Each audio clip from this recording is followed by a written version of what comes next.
Dua Baba-Seba. Greetings, everyone. Do I have permission from my elders to speak? Appreciate you all. So my name is Ahasa Jadu. I am formally initiated into the way of the Kemetic path. I am an African martial artist. I'm a social scientist, particularly focused on the African diaspora as it pertains to us living in the West behind enemy lines, but also continental Africa, where there has been much colonization and land takeover as well. And I'm a community organizer here in the city. You can find me in my homes with Black Men Build, as well as the Freedom Community Center, and especially with the Temple of HetHeru as well. And so this conversation is very little about me and much about all of us, the we that were in here today. And so what we're gonna do is we're gonna listen to this song for a little bit so that we can invoke and tap into the spirit of the type of conversation we're looking to have. Is everybody good with that? Can we say Ashe? Ashe. Excellent.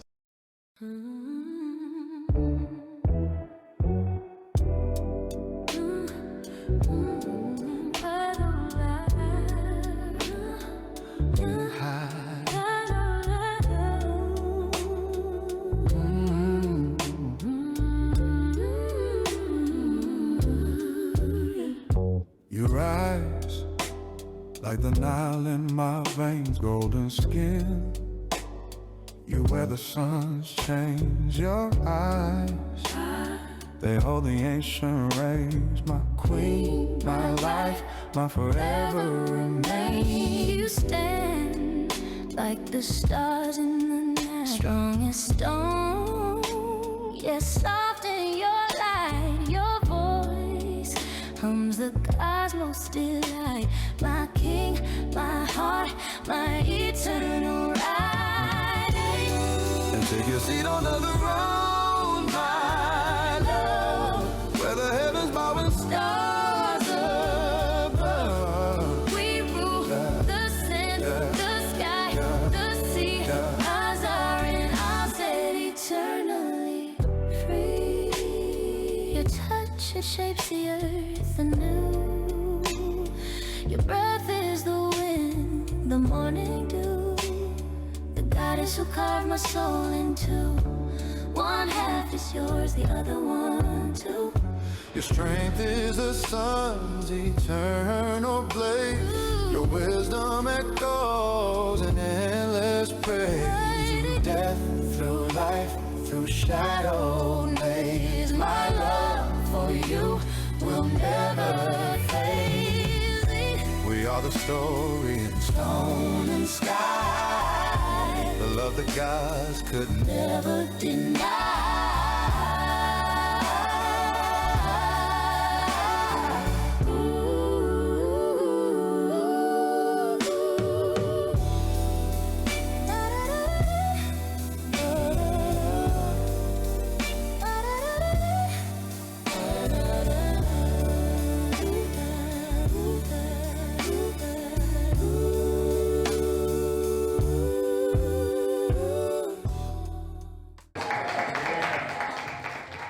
I'm going to open it up. The first question, in 2026, is getting married still considered the best path for building strong families and generational wealth? Mr. Kane, in my opinion, yes, marriage is still the best way to build strong Black families and generational wealth. I honestly take it as a privilege to be able to correct people, young boys around me, people in my vicinity, where I work at, in the grocery store. I often find myself just correcting people. Like, little boys talk to me, have conversations, or I'm not getting married. I'm always like, why? Who have you talked to? What have you seen? What have you heard? And I'm always the first one, as a young Black female, usually somebody positive that they see. I think it's important for me to use my voice and speak life into them, because I know from my upbringing, things that were spoken to me carry my character, build who I am as a woman and as a mother. So I would say yes.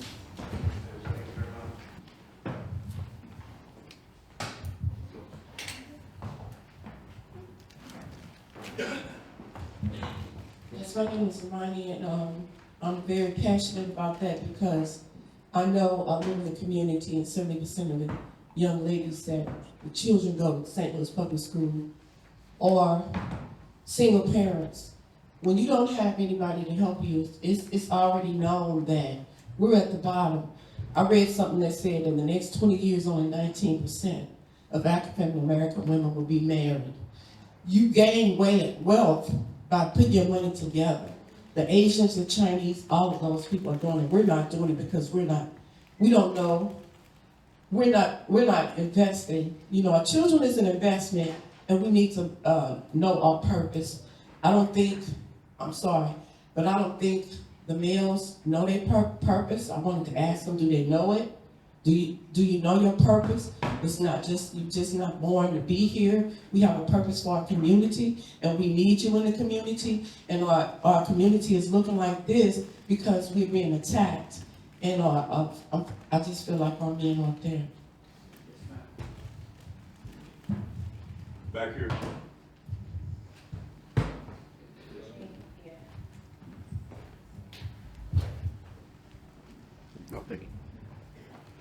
Good afternoon, Baba Rick.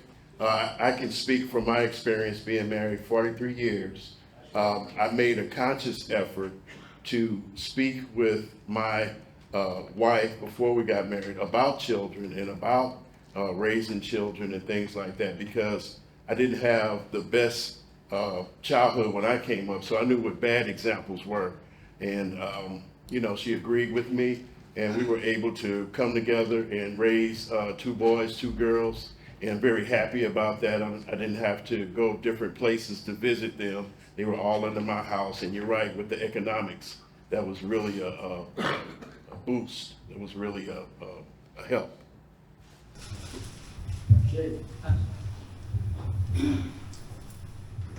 Back there. How you doing? I'm Daisha. Currently in the space I'm in, I am single with a child. As far as marriage goes, I think that a lot of people are mixed up with the fairy tale of marriage, and currently I'm finding that community is supplying or reinforcing the financial stability I could have versus being in a relationship. Thank you. I am Sake Yotosake. I agree that the Black family and household is one of the most important things that can build ourselves up as a people. And I also agree that there's the reality of marriage is not shown to us truthfully, and we also have a bastardization of what the society has given us as marriage. So I think it's up to each person to build themselves up in community, learning about themselves, interacting with everybody, attractive men who are single and attractive women who are single, to bring people closer together. Also in learning that who they are in community with each other and finding our purposes together.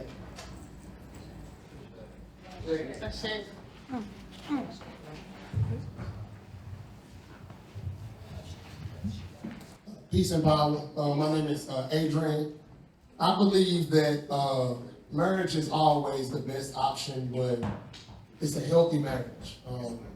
Rushing into marriage just for the sake of whatever societal pressures are, that you have a baby, or that people are telling you that that's what it's supposed to be, is a foundation. It's kind of broken homes. It's some unhealthy marriages. People have been married for 20 years and they've raised some kids that are out here toxic based off of what they've created in their home. And so I believe that marriage is definitely the best option for us, but it takes self first to be in a position to hold up the sanctity of what marriage is supposed to be. So many moving pieces so quick in the society right now that people don't get an opportunity to know themselves and understand what they want out of life. So they can be able to put that into words, put that into action for someone and be in love and properly and be in love as well. So marriage is always the best option, but I think we need some self-love, self-care first.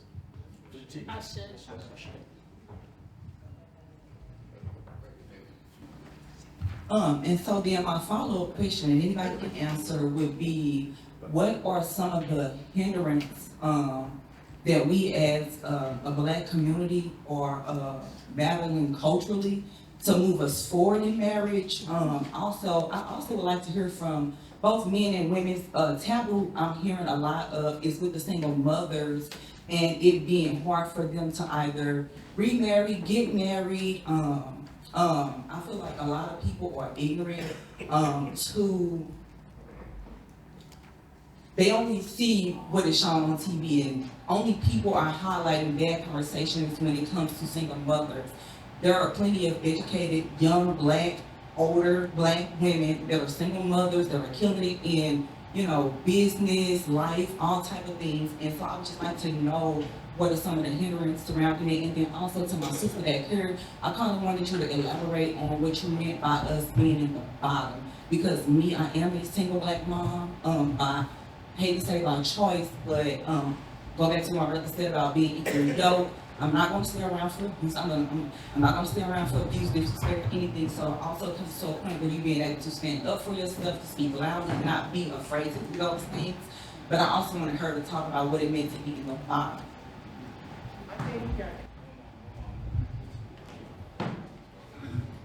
So, one sister, I certainly appreciate all of the comments, kind of wanting to get some generational conversation in the room. We do want to stick to the way the program is. We're going to have a part 2, so I don't want to cut your knowledge short in your questions. But I would encourage people, if you have thoughts and somebody maybe said something directly that you want to follow up on, we're in the room. We are living people. Go speak to them afterwards. But we also, I don't want to like clog the conversation just the way, okay? And so I'm going to go ahead. We're going to keep it going for just a moment, and then we'll follow back up, okay? Hi, my name is Brianna. I'll start by saying I do aspire to be married, but to answer the question, I was kind of thinking between like, is marriage, what was the question? Is getting married still considered the best path? So when I read that, I wonder if marriage versus like, kind of piggybacking off Adrian, like healthy partnership, the better path, if we're just going to answer the question. Because it's something that I want, but you have to have a good partnership first. And if marriage is the goal, or if we're seeking marriage, like is marriage actually the answer, or is it just striving for a healthy partner? Oh, I was just talking about generational wealth. I wasn't talking about black women being at the bottom. I work with young people in the school system, and they struggle. I was in the storm. I'm single. It was 8 women on the block whose houses got torn up. And we were dealing with all these things by ourselves. It was very stressful. And I say, I do still believe in marriage. I want a healthy marriage. But if we're not on the same page, if we're dealing with self-hatred, if somebody hates my skin color or some other reason they don't want to marry me because I have children, you know, are already those things block, you know, put a block on it. So I was just on a generational wealth. Like, you know, my mother and father worked together. She worked in the daytime, he worked at night. You know, my father stopped paying into insurance. When he died, he had $150,000 that he saved for his children. I'm benefiting from that now. I'll pay off my house. Next week, I'll be paying off my house with the money my father left. But if I'm struggling and I made $60,000 and I got to take all my money and pay car note, house note, we end up being at the bottom if we don't put that money together. But I do, but still believe in marriage.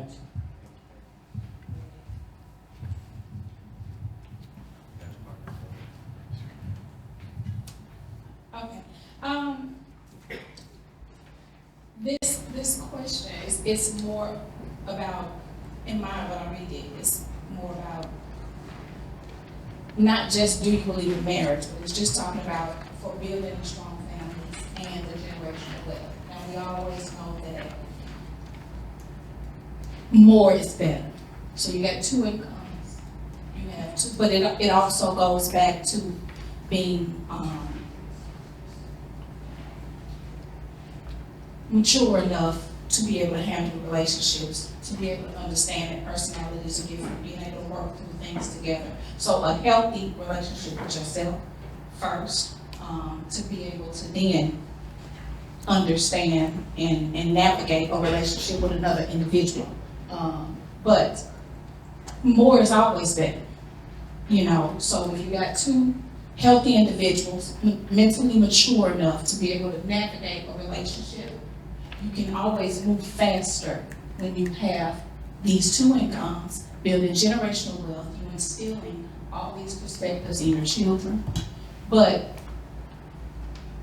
then you have, so it's not just marriage, it's healthy marriage. Is what I take from that. Best, but not only. So is it best? Yes. Is it the only path? No. So does it fit for every individual? No, we are not cookie cutter. And we have to understand all those things.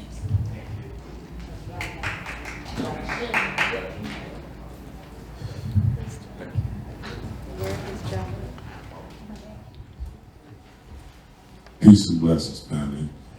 Kofi JB, aka Devon Turner. A salute to the visual templates of what enduring Black love can be.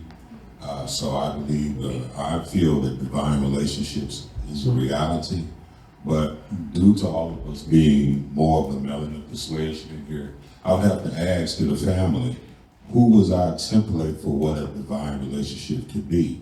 And some of us, I can't speak for everyone in totality, descendants of captives. I won't use the word slave in this situation. But what was our template for what a divine relationship could be? And being, some of us being descendants of people who worked plantations. And although that we left it, the plantation, and some of us left, his spread has been inherent amongst our relationships, let alone as human beings toward each other, instead of man, husband and wife, God and goddesses. So what would our actual template be for a divine relationship, or what I would use in this conversation, Black love? It's not rhetorical. If someone can answer, they'll probably be fulfilling for us all. Thank you.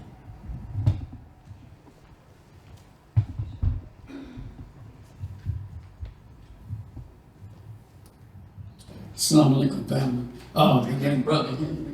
And we have to ask this question about relationships being reality or myth. The sister was saying that she wants to get married, but we got to go back to the basics. We got to go back to the practical, logical, mathematical process. We've been robbed of the art of relationship. Man don't know his responsibility, woman don't know her responsibility. So each one of us have to work on getting self together as you come into this unification. Because it can't work if one is defunct and the other is sufficient, you see? So we got to come back. And masculine energy and feminine energy in harmony will bring light. We're in a death situation because the masculine and feminine energy are out of sync. So the woman's got to find out what her purpose is, which is nurturing. Man, your position is to be the provider and protector. If both of us played our part, it's an automatic unification. It won't be that hard. So the enemy has interrupted us, and that's what we got to get back to, is find out who we are and what it is we need to do to get self together before you talk about the unification. I'll show you. My name is Kojo Anani, coming from West Africa, Togo, raised in Ghana. Thank you for having me here, Brother Amari and Brother Zaki. I don't want to speak, but looking at what is going on, I just want to give my little input. Actually, I'll give two examples of marriage in Africa and Western world. One word, marriage is complementary. What I can do, what you can do to complete me, then we are in a relationship. When I was in school doing my associate degree in New York, this term came up. So a woman traveled to Massachusetts, and the man is at home. He always forgets about bringing the garbage can outside. And the woman cannot carry the garbage can also outside. So she has to call the husband.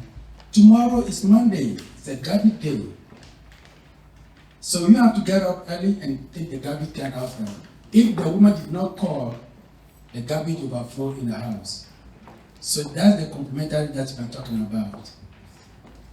Back in the country, when dad is at the farm, working hard to feed the family, mom is at home preparing the meal.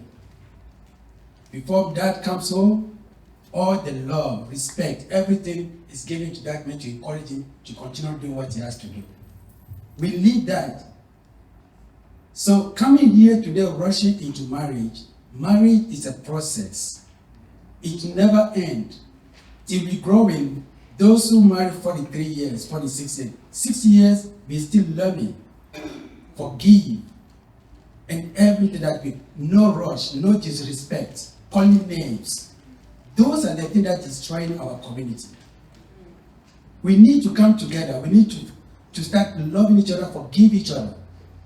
If we can do that, we can teach young people how to do it. I know a young child, 25 years old. Today he has 8 employees. The wife is the one who do the paperwork. The guy is the one who work hard every day. So the guy cannot do the paperwork, but the wife can do that. So what I'm saying is complementary is very important, and the love and the respect in a marriage is very important. Thank you.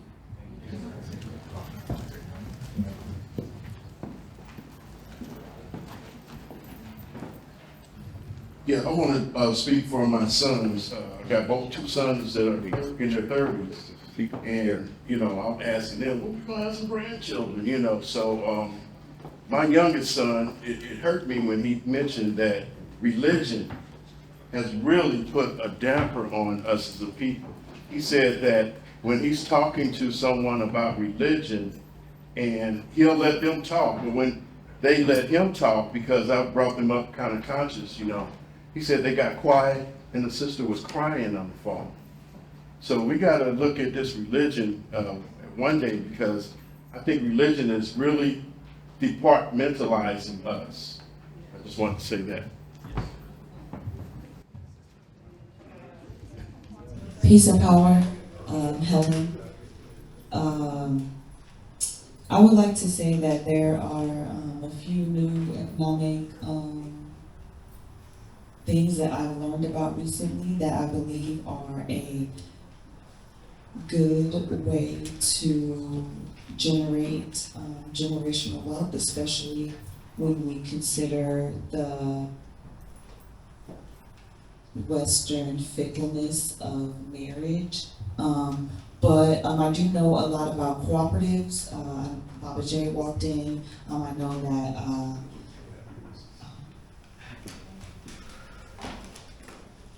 there are cooperatives that exist for people to pull their wealth together, pull their resources together to create wealth in business. My uncle who lives in New York, his apartment building is a cooperative. I believe that that's a great way to generate generational wealth, as well as I've been talking with some of my comrades, peers, and friends about susus, which are cooperative pots of money that people utilize. I don't have all the specifics, however, those are 2 ways of generating generational wealth that I believe incorporate community and do not have the fragility of the marriages that we have, especially in the West, just because they are so they're so non-traditional in that we don't have a lot of depth and tradition to the way that we operate in our romantic sexual relationships. And so those are 2 ways to do that without the additional stress of children and romance and sex. Excellent.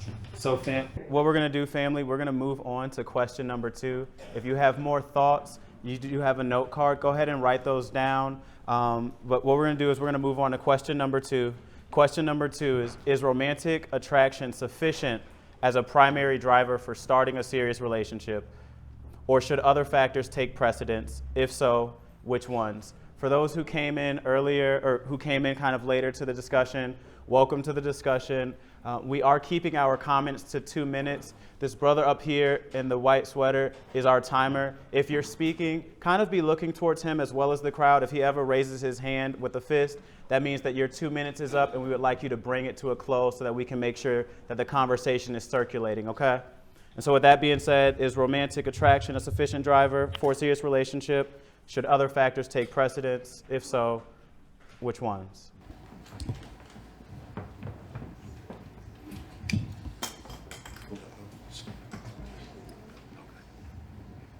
Good afternoon. I'm Trent Turner Jr. You can call me PT. So to read the question again, is romantic attraction sufficient as a primary driver for starting a serious relationship? Yes, yes it is, because I can only speak for myself. I've been on my wife probably our whole life. One of my cousins is best friends with her mother, so we've been knowing each other a long time. But to fast forward, when we seen each other again as adults, when I first seen her, I said to my cousin, I'm like, is that your homegirl from back in the day? Yeah, I was instantly attracted. I haven't seen her in years, so that is like the beginning stage. But once you get into knowing the person and talking to them and all that, then you want to know where their head really is. And if their head is not aligned with your head, then that attraction is out the door. And that's how you really build family. And how we came together, everything starts at the household. Everything starts at the table with your kids. When you build your family, it starts at the dinner table. Then they can take that out to the world and find like-minded people, and you build community like that. So the number one thing when you first see a person, you're like, ooh, I like that person, or ooh, I like that person. So that attraction is number one. But everything else must follow up. Thank you. Peace, family. I'll go back a little bit. So this question is really good. I'm not sure who put the questions together, but in 2026 in particular, we have a perception dilemma with social media. And so what can appear to be attractive might actually just be habitual. It may just be, I'm used to seeing that, and that's what I'm used to liking. And because that's my pattern, that's my habit, that's what I'm going to then find myself involved with. And through my evolution personally, I'm learning that, you know, that ain't it. Because in high school, I liked hookers and a certain type. But that certain type has yielded a similar result each time. And so if you are willing to pay attention to your habits, then you might not actually be so romantically attracted to what you have been accustomed to.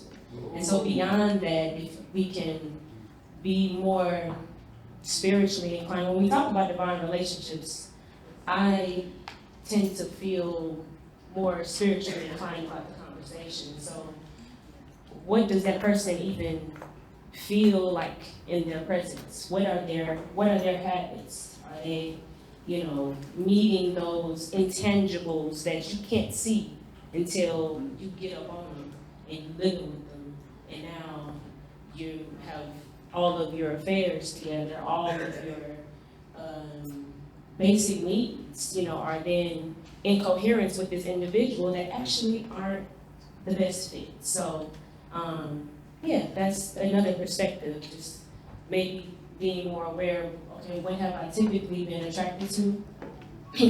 Mathematically, did that add up? Deductively, what is the answer? And moving on from there. Thank you. There you go. This is the right here in the feet. You're right. Oh, perfect. Hello, everyone. Thank you. My name is Dallas. Happy to see some familiar faces in the room. And great to be with you all on a Sunday. If you don't mind, I actually had a thought that is deeper in our question too, with question number 7 about dating culture. When I think about attraction, I think about just a magnetic pull. I think that it's not coincidental when you see somebody and you feel a pull. And one of the things that I reflect on when I think about relationships and how broken our community is in our relationships, I think we don't spend enough time teaching our young people how to date safely and with purpose. I think that because of the fracture of our relationships, we tend to tell our young people not to explore, not to follow an attraction until it is purposeful or ordained or something. We end up putting our young people in a position to not know how to safely navigate dynamics. When you're attracted to something, I don't know about you, but what I've started to work on in my journey is when I'm attracted, I follow the pull because it's teaching me something. It's mirroring something back to me. All of those relationships may not have my best intention, but it teaches me something and it shows me something about myself that I can then take with me as a data point to my next evolution in myself. It doesn't even have to be in a partnership. And so when I think about romantic attraction, sexual attraction, any type of attraction, when something is pulling me, I'm going to follow it because I do believe that all things are purposeful and that I trust myself and I trust the divine enough to know that attraction is different than discernment. And once I follow that attractive pull, and once I find the things that I need to learn, then I'm able to discern whether or not this is a fit and whether I want to keep going. Thank you.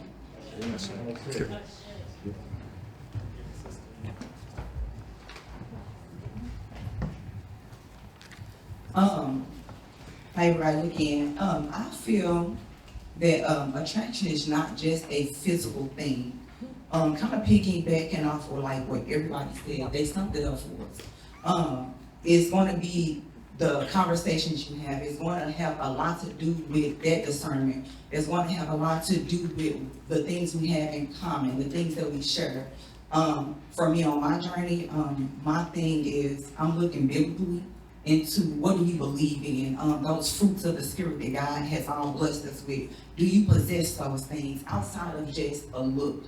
Because you can put on a mask or a facade, and then when I start talking to you, things start to pour from your mouth. But I don't just give up on people. I look for a way to feed people.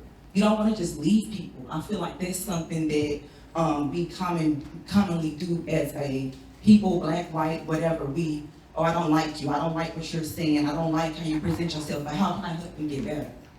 You know? You pass the sister. Peace and power.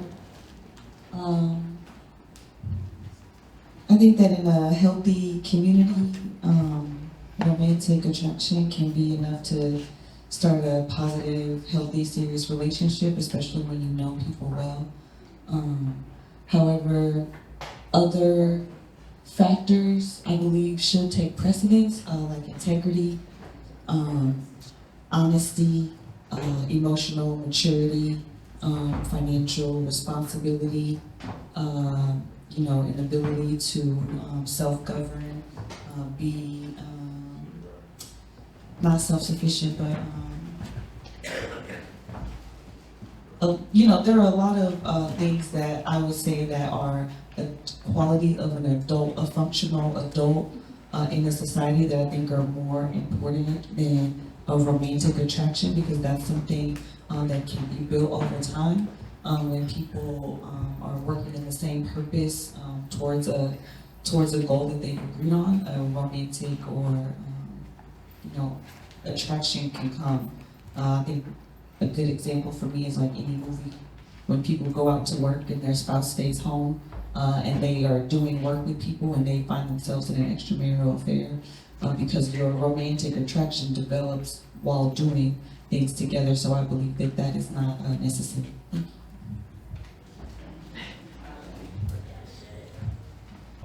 Thank you for that help. So Tozake here again, and I wanted to kind of piggyback on what a couple people said, is the how to date.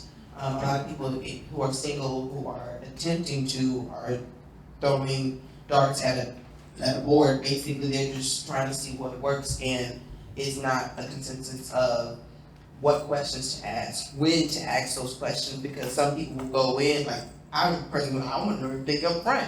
And I'm okay with telling you everything up front. It's just who you interact with is not always at your level, and you don't know until you communicate, until you talk to them, until you get around them. And that is one of the processes I was trying to figure out how to fix or how to intercede into is how we determine who among us are actually ready to date. How you determine you're actually ready to date in yourself, because there's mental clarity you gotta get, there's emotional maturity, and all these levels of being financially stable and all that stuff before you're actually ready to entertain another person in your life.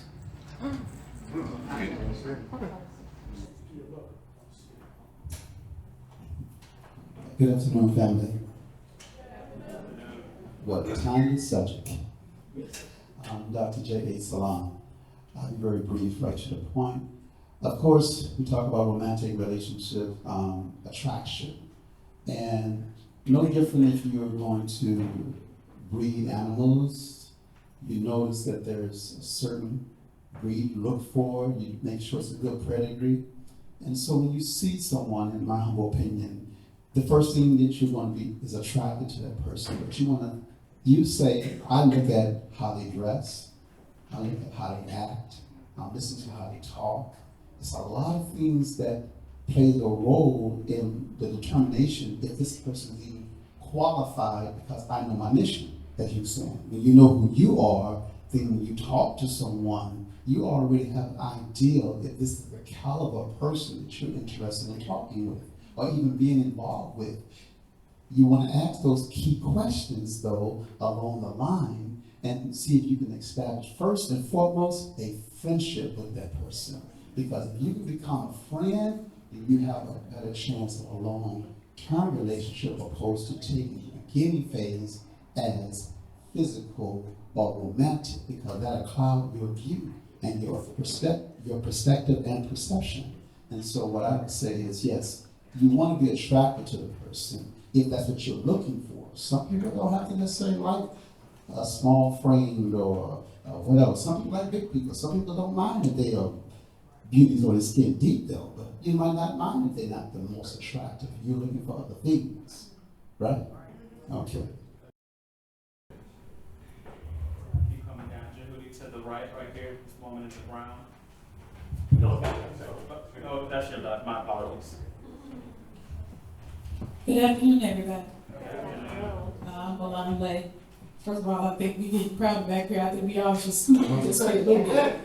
That's the first thing. But in answer to the question, is romantic attraction sufficient as a primary driver for starting a serious relationship? I think it's the first on the checklist. Because after that, then we're talking about, and it is a checklist. We should already have our own checklist, which goes into when we're talking about knowing ourselves and that kind of thing. Things that are also on the list that also are important have to do with goals. Like, what are your goals? What are you trying to do?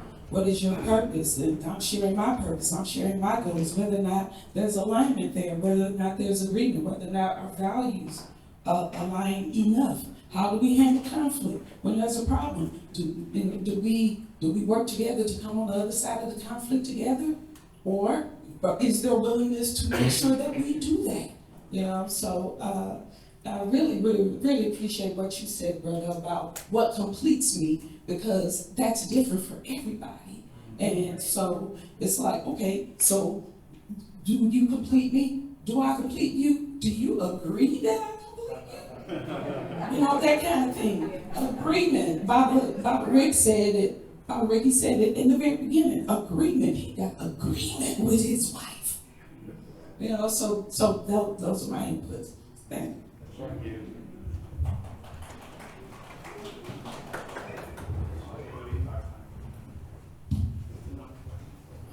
Assalamu alaikum, brother Henry again. As I stated earlier, we lost the art of relationship. And going into relationship comes laws. And the first law is the law of attraction. What you were talking about was the energy. You don't have to see this manifest, you got to know it because it's an energy. And in that law is the law of opposites. Generally, opposites attract. That's what's the complementary gonna come from. If one is off balance with money, you got to have somebody who's good with money. That gives you purpose in this discretion. So in the first step is understanding your attraction. Most of us are victims of habit, especially from a male. So all our experiences come back to every woman we with had a similar outcome. And the only common factor in that was us. So now you got to come back and understand your attraction. You're attracted to something that ain't no good for you. So now you understand that. So romance don't even enter into this picture. You see what I'm saying? Because we're talking about laws that come into play. And when those laws come into play, you can't stop it. So what we want to do is want to be balanced in that law. After you understand the attraction, now comes investigation. See, it's a process. And you can't skip the process if you want success. You see, you can't come from sperm to being a fetus. You got to go through some steps. It's a process. And that's what we stepping over. So we got to go back and understand self and where we fit in that picture. Know your attraction. And then men have to have purpose. And when you're bringing this thing into play, women are looking for security. See, we both look for two different things. But when we come together, it's that complementary. Then comes the romance. You see what I'm saying? So that's what we got to get with too. Slowly.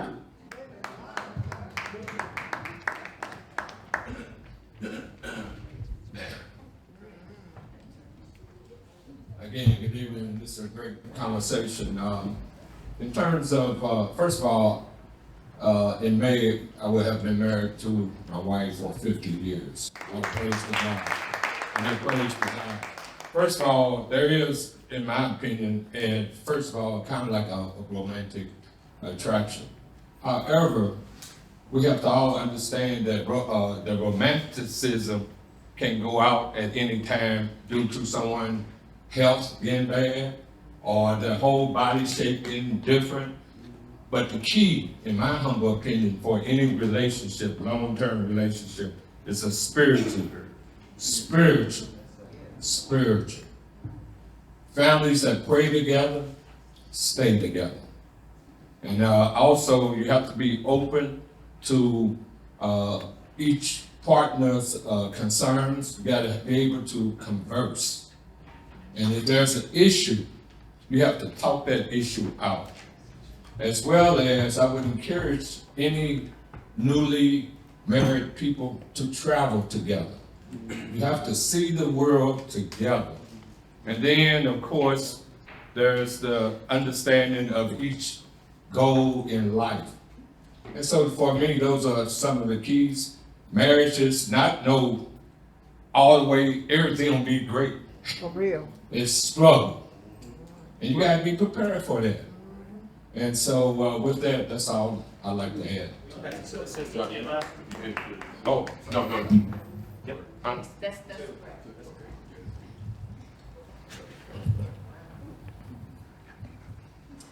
Brianna again. So everybody kind of said everything, so I'm not going to be long. But I do believe romantic attraction is, I think, necessary. Kind of much like she was saying, the energy or wanting the pull of an emotional or wanting to build a connection with somebody. I think we're confusing or can sometimes confuse it with physical attraction, but it's not the same thing. So to be drawn to somebody, I think you're supposed to, you should, especially when it comes to divine connection, and then again, the discernment that comes after that. But I do think a romantic pull or wanting to get more involved or to become closer to somebody for whatever reason, and besides, again, the physical part, just having some type of draw, there was a reason that you were drawn to that person. I think we should explore that. And then to kind of answer this idea of like completing somebody, in my growth, I don't like hearing or feeling like I need to complete another person, because that is the idea that we're lacking in some way. And even if I'm not fully myself, I'm still whole within who I am and where I'm going, and I want another person to know that about them too. And we come together and we feel and we're abundant in that, and we can also share and, give our partner, what they need without losing or pouring from something that is, from us, we're emptying out. So I do think there's a balance that we need, and we all need to feel whole no matter what, and then we're connecting to the person and we're filling and then overflowing together in that sense. We're overflowing together, huh?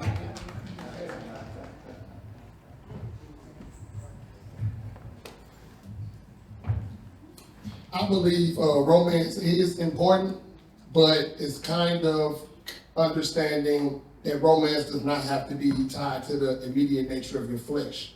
So if you see someone that look good, smell good, if that binds you to some state of mind to where this person is the love of your life, you're lacking in some type of area.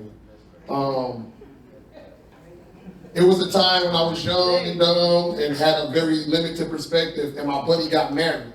And his wife was not physically attractive to me at all in any sense. And I was just saying it to myself, I've seen him date prettier girls. And I remember a year and a half later seeing how she loved him, seeing how he changed, seeing how he developed. She became so beautiful to me because all she was ever doing was being herself. And I was looking at it from a limited perspective, but the nature of her spirit made her so beautiful to me. So that made my romantic attraction tied to things that were internal more so than the flesh. Come on. And how I call it is the spiritual signature. There are spiritual signatures we all have, from the best to the worst. And for me, you have to be able to communicate. You have to be able to forgive. And certain things you have to be able to do for me to have a romantic attraction. Other than that, it's going to always be some type of barrier that stops me from jumping into a pit I do not want to climb out of.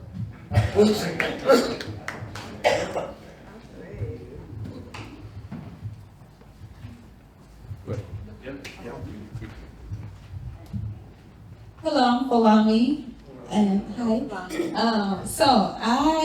To answer this question, I was raised, I think, very well.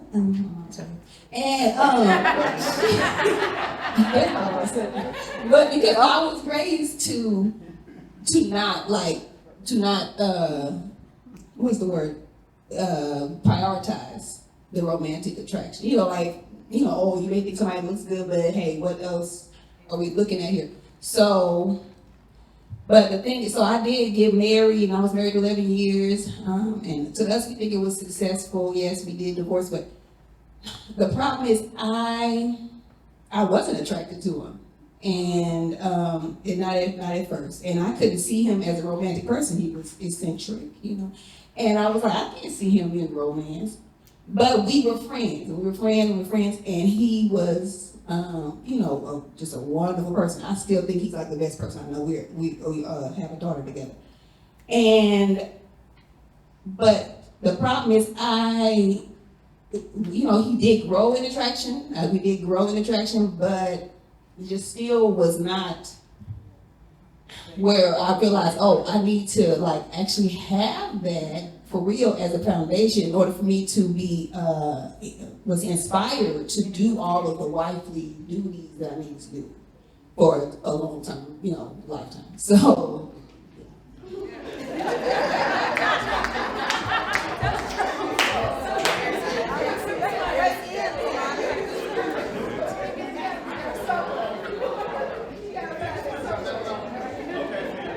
Hi, my name is Jehuchi Inenje Karak, and I just want to say there is a word in the Comanche language, Najes, and it means little. If y'all just remember the little things that you did when you got into the relationship and keep them going for 10, 20, 30, 40, 50 years, I think that would also make a difference. All those little things that you did in the beginning, keep them going all throughout the years. Yes, sir. So family, what we're gonna do now, I know that we have some other hands that have been raised. We are gonna continue the conversation. And so please, if you have to judge me, judge my head, not my heart. I love you all. What we're gonna do is we're gonna move forward to question number 3. Question number 3, how often is sexual attraction confused with love? Is it a rare occurrence, or is it a pervasive pattern that appears once the initial thrill fades? Does confusing the two undermine commitment? And what I'm gonna do is I saw a few people who had their hands up. If you want to speak on this question first, I will certainly prioritize you. Let's go ahead and pass. After 400 years of murder, rape, and trauma, we don't have a relationship problem. We have a problem with everything. We freed ourselves, but all they did was expand the plantation. You don't believe me? Go by a house in Noster, Missouri, with the National Guard and all that they got going. We have to culturally relationships and marriages developed to protect the village or a group of people. All right? It wasn't so much about a love thing. It turned out to be, after thousands of years of trial and error, it turned out to be something that was a necessary must in order for a group of people to survive. This stuff about, oh God, the first thing you need to be is a good judge of character. Our culture has been ripped from us. These mothers don't know what to tell these daughters about going out and finding no man and how to be no wife. And these brothers, their kids ain't listening to them because they ain't talking to them. We don't have no basic standing 200,000 year foundation in front of us to help us go out and choose. It used to be the woman didn't leave a house until she was ready to go get married. Well, things have changed. We can understand that, but we don't have a foundation to fall on to. As a Chinese gal, I don't care if she got pink hair and blue things and all that shit, got a joke and run around hip hop and stuff. I bet you she know how to do the ceremony. You can't pass a culture on if the mother and the father keep getting sold from the children for 400 years. All right? We don't have control of where we live, where we go to school, what is taught to our children, how we gonna make money, what we gonna do with that money. We got people so much around talking about Bible life, don't have no idea what it means. You know, it means a dollar can go around 1,000 times as many times as you pass it around. That's how you get rich and build generational wealth. And you know, to me, it's like not a plaything. It's serious business. We are not going to survive if we don't learn how to get along with each other, man and man, woman and woman, and especially in our relationships. We're not going to survive. All right, our children are being raised by single mothers, and they ain't doing a good job.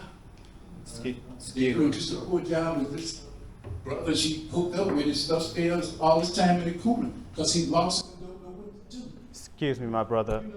I don't mean to cut you off, but yes, sir. Yes, sir. I do want to say I appreciate your eagerness. Everybody too, I want to make sure that we're speaking about what we are all supposed to be speaking and thinking about. And so we are looking at question number 3 right now. Question number 3 is, how often is sexual attraction confused with love? Is it a rare occurrence, or is it a pervasive pattern that appears once the initial thrill fades? And does confusing the two undermine commitment? And so what I want to do first, I know the mic was just passed to you, my sister. I'm going to take it and pass it so that we can maintain the order that we're in. And again, if you have to judge me, please judge my head, not my heart. Okay. Anyway, so I read the question, and in my humble opinion, once again, I think about when male and female meet each other. And I've seen this happen so many times, that the first thing a woman gives to a man is her love. And her love is usually attached to her body, unfortunately. And the first thing a man gives to a woman is his mind, right? And the last thing he gives her is his heart. And you'll find that over time, the man, when he gets his heart, you got the whole man. The woman hardly ever gives her mind. It's the last thing she would give. But why is that? Because her heart is tied to her body. And to her, sometimes it's perceived as love. And love, romantic love, sexual engagement will, as I said before, take your mind away from what matters most. Okay? And you've confused the two. And over time, you'll find that that doesn't last too long.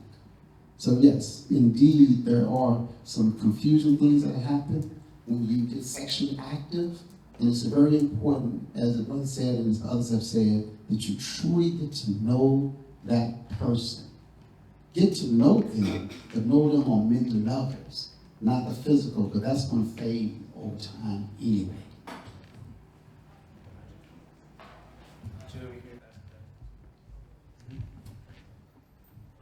That's my thought. Hey everyone, I'm Coffee Bright. And hi. So anyway, I guess my opinion is, you make love to my mind, the body's yours. And that's just the way I feel. I don't care if your shoes match your shirt, your socks, none of that means nothing to me. I don't believe in ugly people. We got people in our family that somebody may say, oh, he's ugly or she's ugly. To me, they're beautiful. So I think that for me, I think a lot of times, and I'm gonna say with black women, because I'm a black woman, and I know a lot of black women, I think a lot of times we set our standards too low.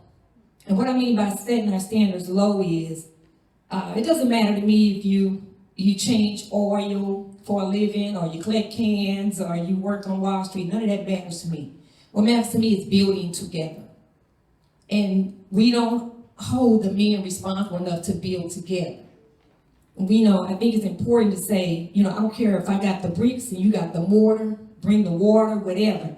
We have to have a plan, and the plan has to be building together. And if we build together, if we talk about what we want. When I got married, my husband, we never talked about what we wanted together. I knew what I wanted. I wanted a home. I wanted to be able to go to the grocery store. And when I go to the grocery store, I don't want to just get apples or oranges or whatever's on sale. I wanted to be able to fill the entire fruit bowl. But he didn't want that. He was fine with living in an apartment. It bothered me where I couldn't sleep. I wanted a home. And I wanted these things, And so I used to be really angry because I didn't understand, why don't you want these things? Don't you try to reach it in your pocket and pull it out lit? And he said, if it don't bother me, why should it bother you? Wow. Good guy, I love him to death, and he's my best friend to this day. But if it don't bother me, why should it bother you? So I didn't blame him for things not working out. We worked on the same page. I wanted certain things, he didn't. And I say that to say, I think we need to see where that person is and plan together and figure out how can we build together. That's what we have to do, is build together, family. And we can do that. Regardless to where we came from. We know the 500 years of slavery and all that, but we ain't letting that stop us. We got to move forward. So it's about building together, and not if your shoes match your shirt. It don't matter who make how much money, because we can put our assets together and we can do this. Well, thank you. Thank you.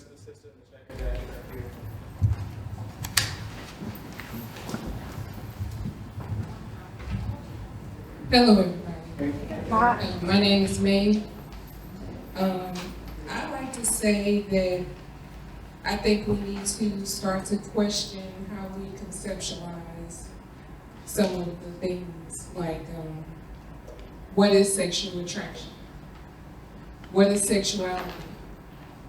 To piggyback off what the brother was saying, 400 years of slavery socially engineers you out of the depth of some of these concepts. And so it makes us compartmentalize and separate things that are actually supposed to be working together, in my opinion. Because sexual attraction seems like a physical thing. But if you look biologically, the lower part of your gonads, your sexual organs are attached to your spine. It's connected to your brain. It's connected to your whole nervous system. So it's something that's supposed to be working together holistically. It's just about how you idealize it, how you conceptualize it, how deep you are willing to go in honor of what you understand about it. So how often is sexual attraction confused with love? I don't think, it's hard for me to see how it should be separate based on a holistic understanding of what it once was or what it was supposed to be. Is it a rare occurrence? It's not when you socially engineer to compartmentalize everything and separate everything. It's not a rare occurrence to try to make things isolated as opposed to working together. Is it a pervasive pattern? that appears once the initial thrill fades. Sexuality for deep thinking people, spiritual people, is not just about a thrill. It's not supposed to be just about a thrill. So the question is hard for me because I think that we need to take the concepts deeper than just on the surface level and try to look at it from a holistic way of thinking. Sure. Good afternoon, everyone. And I am really honored just to be in the space of Better Family Life Cultural and Education Center with Malik and Deborah, because what they bring is what we're participating in today. And then after we leave here, we're going to make the adjustments needed for our own growth and development. So this is the issue. I mean, it's been said already, everybody's been said. My name is Chester A. Deans Jr. My organization is Fathers United to Raise Awareness. This is really not really as deep as it seems, due to the fact that it's already been stated. For us, we have been Americanized in reference to love and devotion and relationships and attraction. Due to the fact that also, like myself, for instance, growing up at Port Idaho Project and watching TV every day, besides going out of our apartment into the world, and what you've seen every day was white Americana and their relationships and their love and how they got along. So therefore, you incorporated some of that model into what happened to you with maybe that when I was a young man and was a young girl that was interested in me, I modeled some of that which I had seen on TV, which really wasn't me. But in time, one should make adjustments so that we don't go with this Americana, because that's really the issue with us. We really have been deceived, and we should unlearn some of this mess. I had to do that, okay? And then it's already been said, when you sit down with your man friend and your woman friend and your children, see, it's a sit down thing and share the differences between love, attraction, affection, relationships, and the benefits thereof, not only for yourself, but for your family and your community. Thank you very much.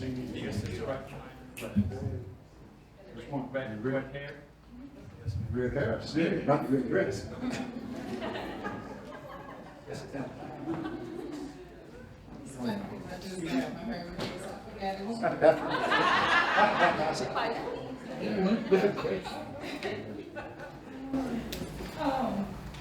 I think that the question was phrased in a way, I think you touched on it perfectly in a sense, and the reason for it being framed that way is because historically we have done everything on a surface level. So it is something that needs to be addressed, at least brought to the attention of people, because what you said is actually very correct. But we're not doing that. So it's a way to bring that out.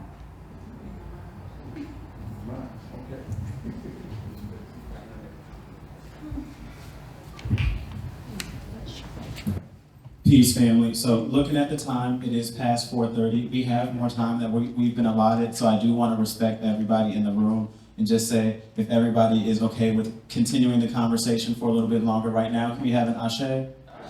Excellent. And if you have to leave, we totally understand, and we'll still be connecting with you about the next conversation to come soon, okay?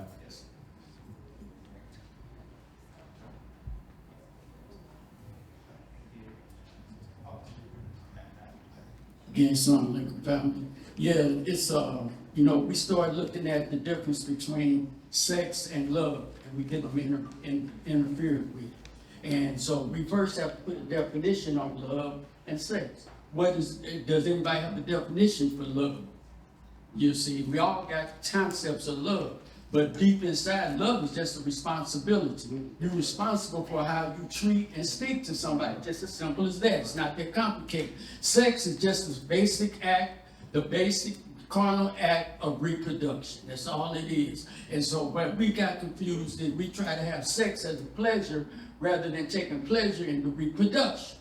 You see, so this is where we get caught up in that. So we got to keep them separate and in the place that they need to be in order to be successful with this. So I want to say that we got to get to the point where we can no longer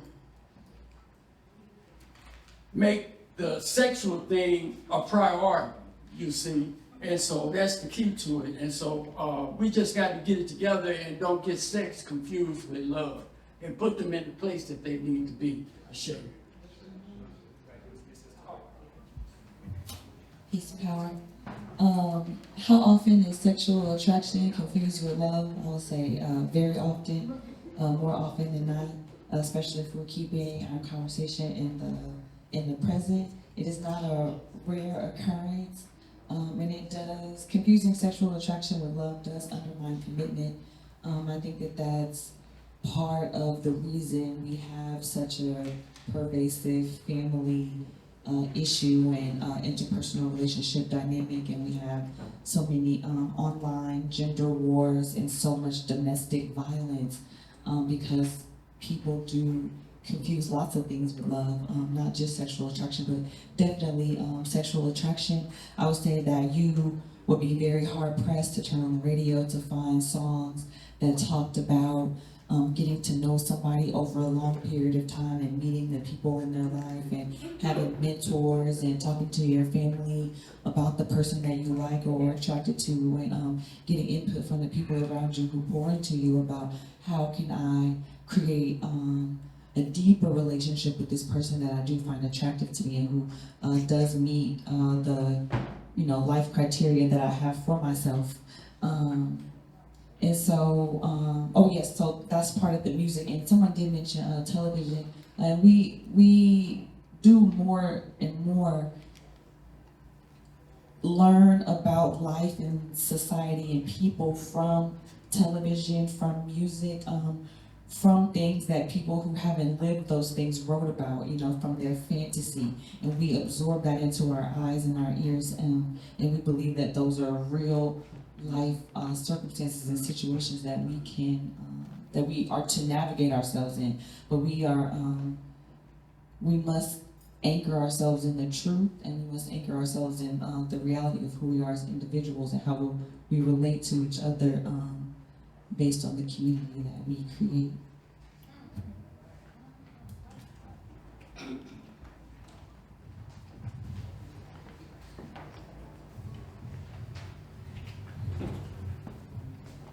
Yes, dealing with this, I remember when I was a lot younger, 16, 17, having a van, didn't know how to respect women. And when we did cross that line into sex, I realized that the woman might have felt loved, and then I felt myself trying to back out of that, trying to say, hey, can we still be friends without hurting her? It wasn't until my daughter, she's 42 now, but she asked me when she was about 13, well, Daddy, what? Excuse me? I said, that's right, brother. My daughter checked me. Oh, okay. But she said, well, Daddy, why would a boy say he loves you if he don't love you?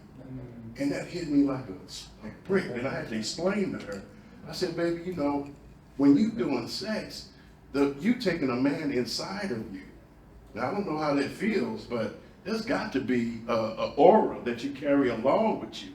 Whereas a man can just watch himself off and he's on to the next one, some. And I say some, So that's what kind of put it together for me to understand the differences between some men and some women, when you're talking about sex. A woman, I would think you would want to fall in love with somebody that, actually entered you. But a man is more visual, and I had to make my daughter understand that. So thank God she's married. Both of them are married now, but that was just one of the hard conversations I had with my daughter. Here in the black.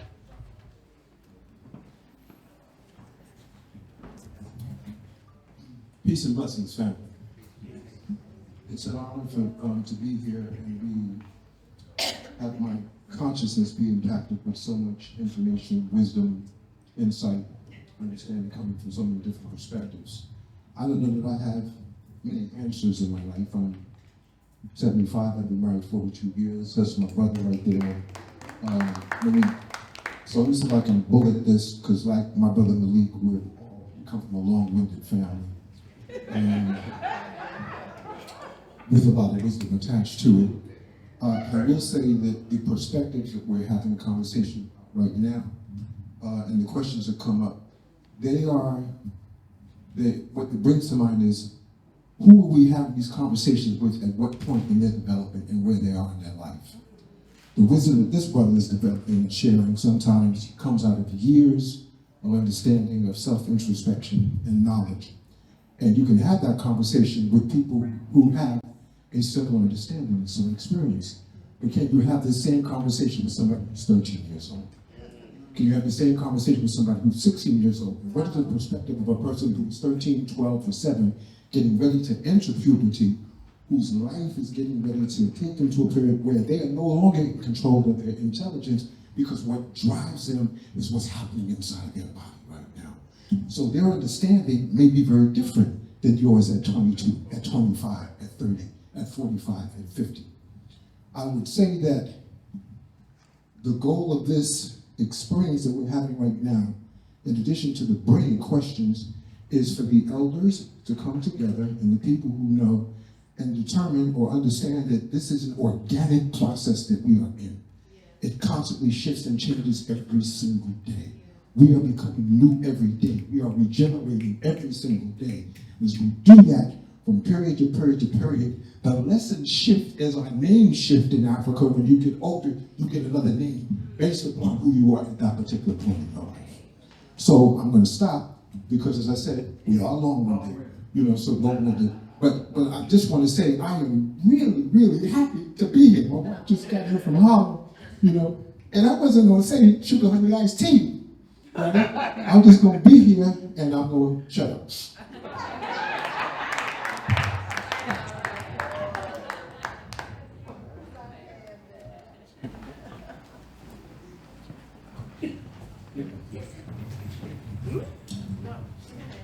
Me? I did raise my hand up. I forgot about that. To answer the question I had, yes, it confuses love. Yes, people lie themselves or lie on purpose or lie on accident. And yes. I also agree that we need to then redetermine what these things mean, because we have been taken away from the knowledge of our past and our peoples and things like that. So of course, yes, we need to redetermine what the actual words mean. Love is an action for me. It is something you do because you need to, want to, feel like it should happen. I know a lot of things I end up doing for my family is because I think they deserve it. And that's my showing of love. I think you deserve this tea, so here you go.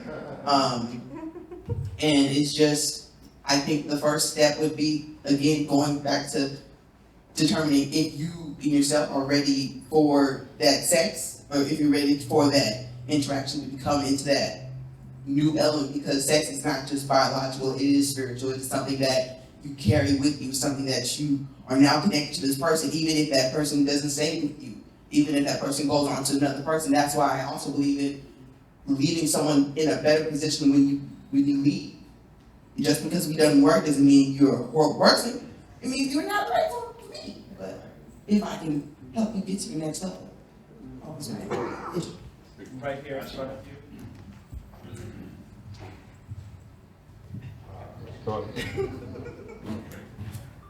Keep your eye here.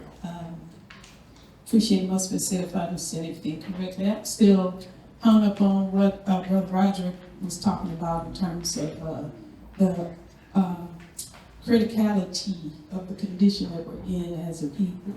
And it made me think about something that I wrote up here earlier about something that is missing is actual community input and community consensus around these kinds of concepts, these definitions and that kind of thing. And I think that's something that's missing is the, like what was just said about the elders, and not necessarily just elders, but I'm saying a common consensus, a common agreement among those of us who are concerned about this as a way to begin to, once we reach that agreement as a group, then we can disseminate that throughout our families to be able to build this body of information and this body of shared experience so that we can do what we're supposed to do, which is to circle our wagons, to do that protecting that we need to do because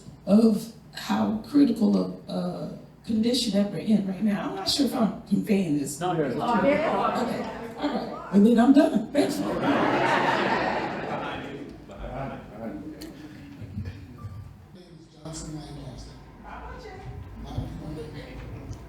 But I want to get you back on something Brother Roberts said.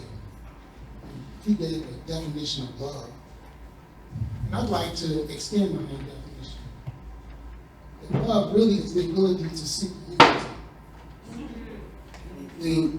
The process of achieving oneness in the mind, body, and spirit. In the words, your thoughts, and your actions. If you're able to express that first, then everything else follows. That's all I had to say. The woman right next to you, Pete. The woman right next to you, Pete. Thank you. Thank you again. This will be the last question I have time to respond to today, so I am appreciative for the space and to be with all of you. Is this a safe space to be vulnerable? Yes? Okay. I don't know. Thank you. I don't know if there are many people in the room like me who may have had an inappropriate introduction to sex that colors and shapes our experiences going forward. Our community is not unlike any other community in that sometimes we do not protect our children enough. Women children, men children, non-binary children enough. That when we come into age, we bastardize what it means to have the simple act of reproduction turn into a way to cope, turn into a way to relieve stress, in ways that we can be using other means that are more self-centered that will be healthier for us to express. And in my journey, I am thankful to be born in this time where therapy is more normalized. And what I've understood are two principles, the principle of accountability and the principle of discipline. After I had my daughter and broke off the engagement to her father because it just was not the right fit, I underwent a 3.5-year journey of discipline and accountability. Because while I recognized that what happened to me as a child was not my fault, as an adult, I am accountable for the decisions that I choose to make moving forward.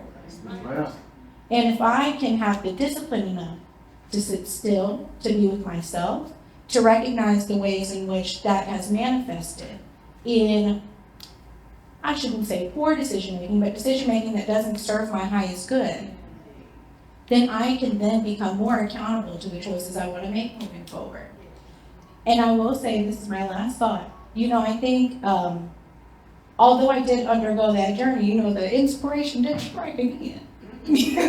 But it struck again with more responsibility, accountability, and with more purpose than what I had originally been going forth and using my sexual energy to do. And I felt proud to make that decision as a woman who was whole and in her right mind, to be able to share myself, to share and commune with another person, and to create the energy.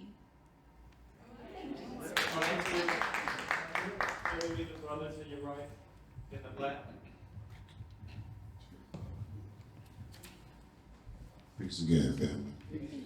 So in regards to the question, is how often is sexual attraction confused with love? For starters, it is an important part of the beginning, but due to what has happened to melanated people, our psycho-spiritual corruption, it has been conveyed to us that it is the prevalent concept of procreating, and then coming and being under the thumb of people who rendered themselves as quadrupedals. I'll call them Europeans.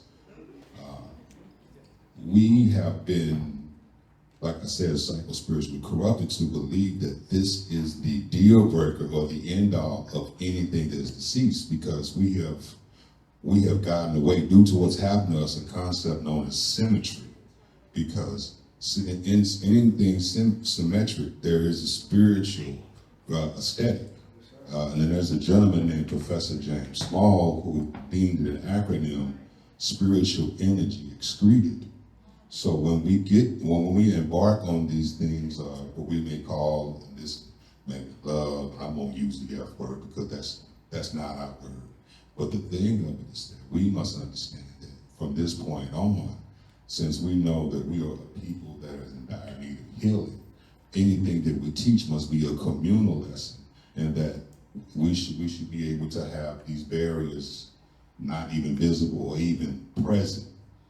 When we share this with our young ones, even as adults, because you have anxieties, doubt, all concepts and virtues of people who have come from the descendants of plantations. You know, like Brother Bell said, some things where we're not doing the job, or we're not doing a good job. Well, who gave us their job before?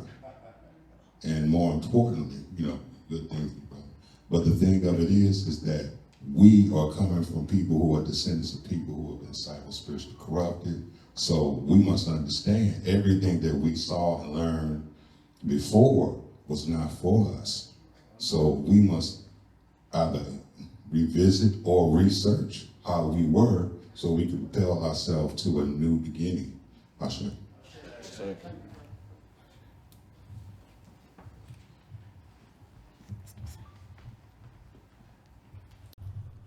Dua Jahudi. So family, we're getting ready to close things out together.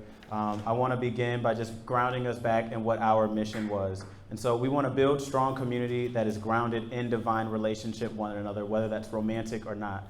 I see my brothers, I see sisters, I see mothers, I see nieces, nephews. We are a family. And so we want to be grounded in divine relationship with one another. And we want to create the space to open a community, to have an open community conversation where we can strengthen our love and our respect for one another. So to begin, can we give some love and respect to Baba Malik and Mama Deborah in Better Family Life for opening up this space for us.